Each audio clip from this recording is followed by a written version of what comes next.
গাড়িটি দাঁড়ানো থাকা অবস্থায় পিছন থেকে দুটি বাস পরপর দুটি বাস সেই গাড়িটাকে পিছন থেকে ধাক্কা দেয়।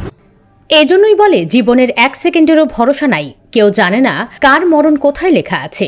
সুস্থ সবল মানুষ উৎসব মুখর পরিবেশে বাড়ি থেকে বের হন সমাবেশের উদ্দেশ্যে, অথচ পথেই প্রাণ গেল তার। রাজধানীর সোহরাওয়ার্দী উদ্যানে বাংলাদেশ জামায়াতে ইসলামের জাতীয় সমাবেশে যোগ দিতে আসার পথে সড়ক দুর্ঘটনায় এক জামায়াত নেতার মৃত্যু হয়েছে। এতে অন্তত আরও 2 জন আহতের খবর পাওয়া গেছে। গত রাত 2:45টার দিকে ফরিদপুরের ভাঙ্গা চৌরাস্তা মোড়ে এই দুর্ঘটনা ঘটে। দুর্ঘটনায় নিহত মাওলানা আবু সাইদ খুলনার দাকোপ উপজেলা আমির। মাওলানা আবু সাইদ চালনা বিল্লালিয়া আলিম মাদ্রাসার সহকারী মৌলভী হিসেবে কর্মরত ছিলেন। তার স্ত্রী ও 4 মেয়ে রয়েছে। এবার তার বড় মেয়ে জুই খাতুনের বিয়ে হয়ে গেছে। মেজো মেয়ে তাহেরা খাতুন রাজশাহী বিশ্ববিদ্যালয়ে লেখাপড়া করে।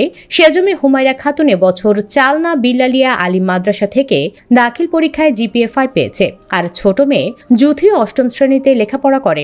প্রত্যক্ষদর্শীরা জানান, রাত 2:45টার দিকে ফরিদপুরের ভাঙ্গা চৌরাস্তা মোড়ে গাড়ি পার্কিং করে চা খাচ্ছিলেন সবাই। এ সময় দাকোপ উপজেলা আমির মাওলানা আবু সাইদ দেখতে পান তার গাড়ির ব্যানারটি খুলে গেছে।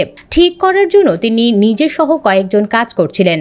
এ সময় পেছন দিক থেকে আসা একটি বাস সজোরে ধাক্কা দিয়ে চলে যায়। ঘটনাস্থলে মাওলানা আবু সাইদ নিহত হন। আর আহত হন জামায়াত কর্মী মোহাম্মদ আনিসুর রহমান ও মোহাম্মদ ইকবাল হোসেন। তাদের ফরিদপুর মেডিকেল কলেজ হাসপাতালে ভর্তি করা হয়েছে। মাওলানা আবু সাইদের মরদেহ দাকোপে আনা হয়েছে। সেখানে পারিবারিক ও সাংগঠনিকভাবে বসে জানাজা ও দাফনের সময় নির্ধারণ করা হবে বলে জানা গেছে। ভাঙ্গা থানার ভারপ্রাপ্ত কর্মকর্তা মোহাম্মদ আশরাফ হোসেন বলেন, রাত 3টার দিকে একটি সড়ক দুর্ঘটনায় একজন ঘটনাস্থলে নিহত হন। এছাড়া 2-3 জন আহত হন। আহতদের হাসপাতালে নেওয়া হয়েছে এবং তারা চিকিৎসাধীন রয়েছেন। এদিকে ঢাকায় অনুষ্ঠিত সমাবেশে খুলনা জেলা ও মহানগর থেকে 260টি বাস ও ট্রেনের একটি বগি ভর্তি করে নেতাকর্মীরা ঢাকায় গেছেন। খুলনা মহানগর জামায়াতের পক্ষ থেকে জানানো হয়েছে, তারা 110টি বাসের ব্যবস্থা করেছে।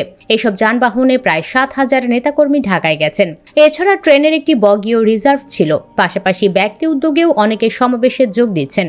দোয়া করি মহান আল্লাহ তাআলা যেন আবু সাইদকে জান্নাতের সুউচ্চ স্থান দান করেন, আমিন। দর্শক, কমেন্টে আপনিও আমিন লিখে ভিডিওটি লাইক ও শেয়ার করুন। পরবর্তীতে আরও এমন আপডেট খবর পেতে চ্যানেলটি সাবস্ক্রাইব করুন।